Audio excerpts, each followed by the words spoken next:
Pernah ada kes yang mengendalikan memuntahkan rambut, bergumpal-gumpal rambut, dan ada juga yang pernah memuntahkan darah. Teruskan bersama The Slumber Syndicate.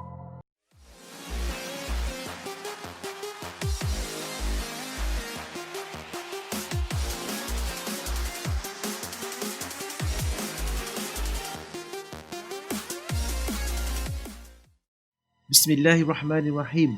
Assalamualaikum warahmatullahi wabarakatuh. Salam YouTube, salam muhibah, salam kasih sayang dari channel The Slumber Syndicate bersama Sergio Rasmin. Baru-baru ini, kita digemparkan dengan satu kejadian di sebuah kawasan di Selangor yang mana ada berlaku ketukan di pintu rumah seolah-olah orang yang ingin cepat-cepat masuk ke dalam rumah. Kejadian ini dikatakan bukan sahaja berlaku pada satu rumah tetapi berlaku pada kawasan-kawasan yang berhampiran. Tak pasti sama ada ketukan ini berlaku serentak atau berlaku dalam tempoh masa yang berasingan.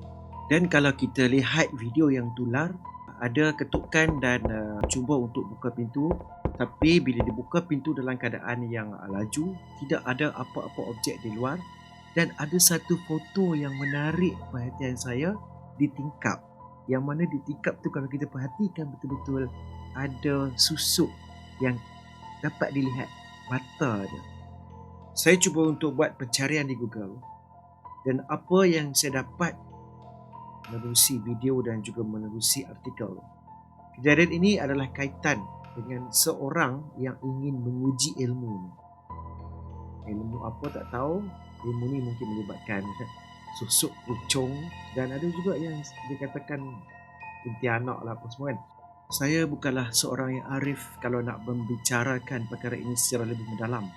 Tetapi memandangkan pernah kita berikrar dengan almarhum Tuan Guru untuk kita nak menceritakan, nak bawa balik masyarakat kita ke jalan yang benar berdasarkan kepada syariat yang telah digariskan, saya terpanggil untuk membuat penjelasan.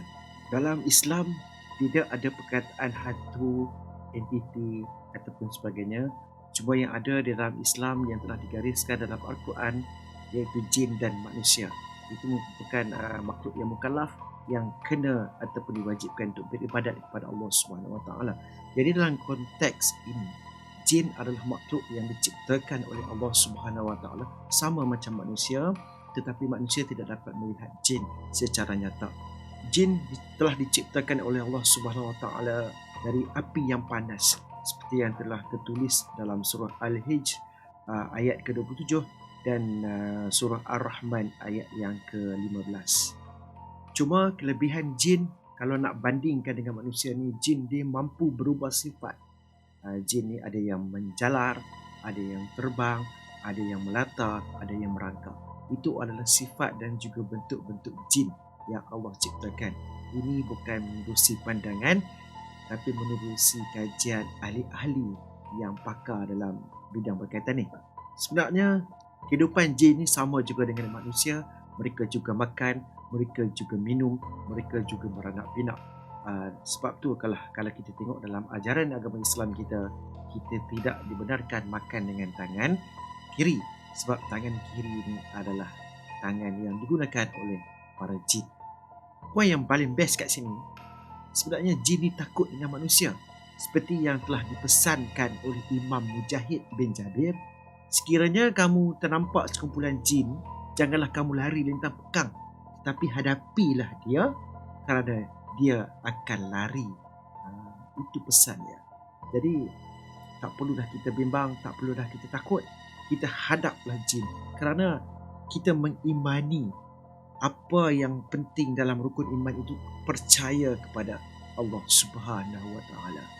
Secara asasnya dalam agama kita telah digariskan beberapa surah dan petikan ayat yang mana diyakini akan membentenkan diri kita dari gangguan jin dan juga syaitan. Yang pertama, marilah kita beramal dengan surah Al-Fatihah. Yang kedua, kita beramal dengan ayatul kursi. Dan ketiga, kita beramal dengan 3 qul, iaitu Al-Ikhlas, An-Nas dan juga Al-Falak. Sedarilah kita ke golongan jin fasik dan munafik serta syaitan yang tidak akan berhenti mengganggu kita sama sekali sehingga ke akhir zaman. Kerana itu adalah sumpahnya. Jadi apa yang penting kat sini, kita meletakkan Allah Subhanahu Wa Taala pada tahap yang paling tinggi di samping kita mengamalkan apa yang telah diperintahkan secara syariat, iaitu mentauhidkan Allah Subhanahu Wa Taala, dan insya-Allah melalui perbuatan ataupun melalui ibadat kita itu, maka diri kita akan terbenteng dari gangguan jin dan syaitan. Kita juga boleh beramal dengan potongan doa, iaitu Bismillahilladzi la yadurru ma'asmihi syai'un fil ard wala fis sama'i wa huwas sami'ul 'alim. Dengan nama Allah yang tidak memberi kemudaratan di bumi dan di langit, dan dialah yang maha mengetahui. Wallahu alam. Sekian dari saya, semoga bermanfaat. Yang sedikit kita kongsi, yang banyak kita sama-sama merasai. Jangan lupa like, subscribe, komen dan juga tonton saluran The Slumber Syndicate. Assalamualaikum warahmatullahi wabarakatuh.